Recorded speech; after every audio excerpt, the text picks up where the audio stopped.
Speak crime news nation. तर सोलापूर तालुक्यातील भागाईवाडी या गावात जाणारा रस्ता मागील 25 वर्षांपासून अडवलेला होता।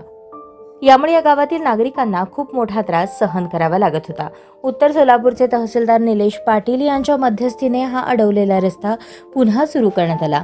हा रस्ता सुरू करण्यासाठी त्यांनी संबंधित शेतमालक तसेच ग्रामस्थ यांच्यामध्ये सुवर्ण मध्य साधून गावच्या रस्त्याचा प्रश्न सोडवला।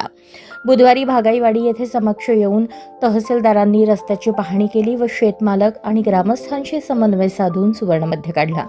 गट नंबर 8च्या मधोमध असलेला रस्ता याच क्षेत्रातून एका बाजूने जड वाहतुकीस सोयीचा ठरेल एवढा म्हणजे 16 फूट तर वळणावर 20 फूट रुंदीचा रस्ता खुला करून दिला। हा रस्ता खुला झाल्याने नागरिकांमधून समाधान व्यक्त होत आहे।